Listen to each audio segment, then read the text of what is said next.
Some work on improving themselves, some work on improving their skills, and some work on using their passion to teach others. Our next speaker is Francene who takes the opportunity to teach others. Francene is not a medical professional, but she does speak to large groups about the effects of mental illness. Now, the chances are pretty good that you or somebody you know is affected by mental illness.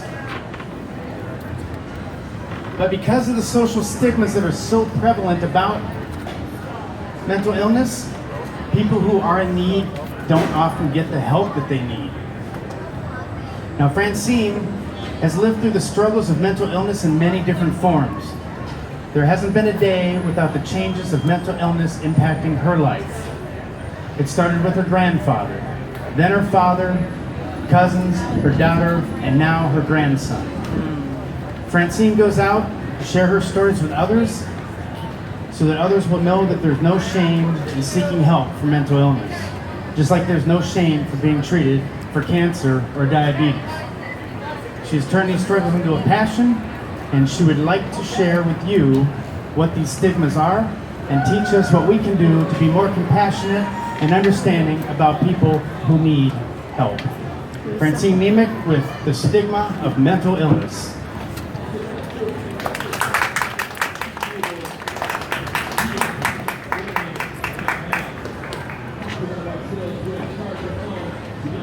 It was the middle of summer of 2008, and I was sitting on the porch swing with my daughter. I was exhausted.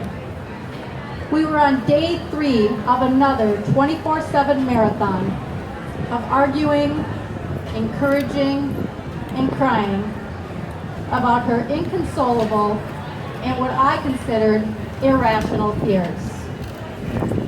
I finally went inside, feeling utterly defeated. I was standing at the bottom of the stairs as she continued to sit, desolate and miserable, curled up in the corner of that porch swing.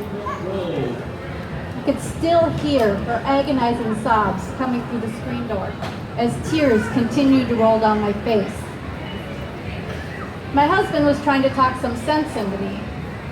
It's 2 in the morning. You need to get some sleep. I'll go talk with her now. And I looked at him, and all I could feel was this utter despair in the pit of my stomach. Fine, then you can help me pick her casket out tomorrow. And I stalked upstairs, I shut off my cell phone, and I crawled into bed. Those words, grumbled in anger, still haunt me today. I believe subconsciously I already knew that my daughter had lost her battle with bipolar disorder. Mental illness is one of the most misunderstood illnesses. It's a disease people don't like to talk about. The stigma is so strong. Not so long ago, if someone in your family were afflicted, as my grandmother used to say, they'd be institutionalized for the rest of their life. That didn't stop until the 1970s. We no longer institutionalize people like that, but the stigma is just as strong. So why is this important to you? According to the World Health Organization, 450 million people globally suffer from a mental illness. Treatments are available, however, only 1/3 of those actually diagnosed seek help. To put it simply, everyone's brain is made up of many chemicals, and 1 in 4 has a challenge with those chemicals blending right in their brain. That's 1/4 of the people here to state fair. 1 in 4. So if you're pretty sure that the people next to you and the one in front of you is okay, that means the one suffering could be you. Seek help now if you haven't already. In all honesty, you can't tell by looking at somebody if they have a mental illness or if they're taking their medication.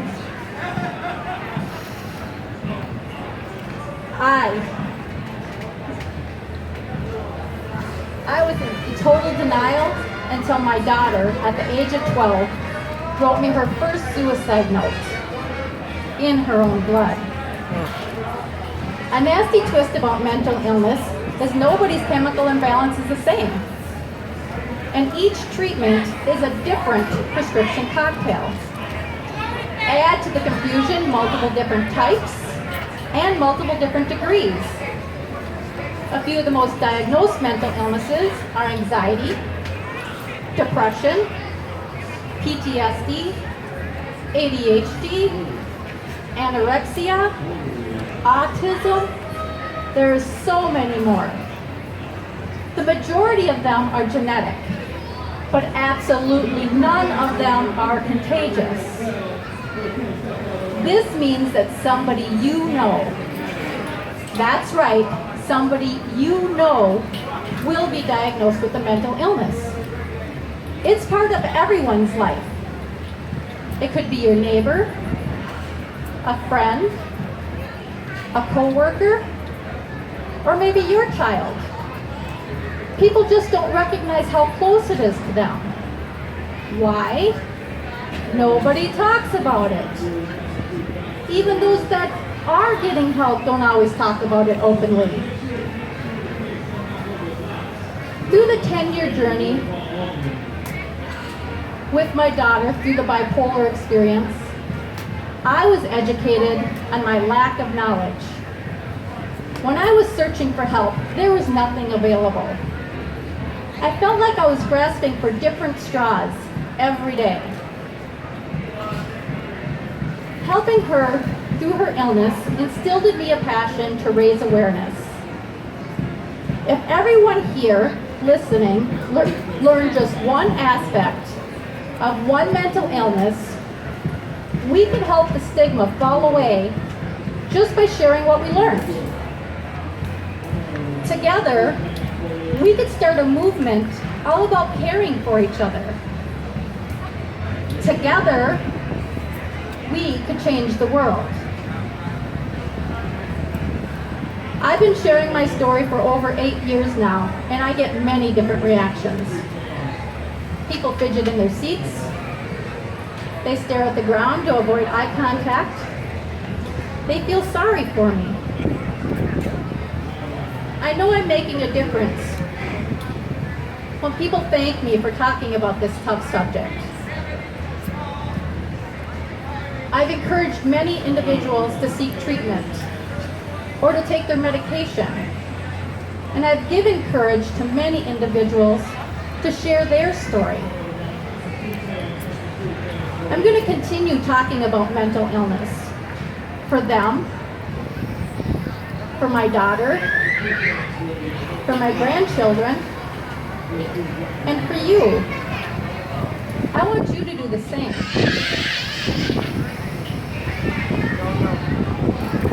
It was the morning after I stomped upstairs, shut off my cell phone, and crawled in the bed that I found my daughter Kat. She took her own life that night. Kat lost her fight. We did have to pick out her casket. We are all affected by mental illness. Please, for those still struggling, open your eyes and heart now. Not after you lose someone you know, or worse yet, someone you love. Help stop the stigma. Help me change the world.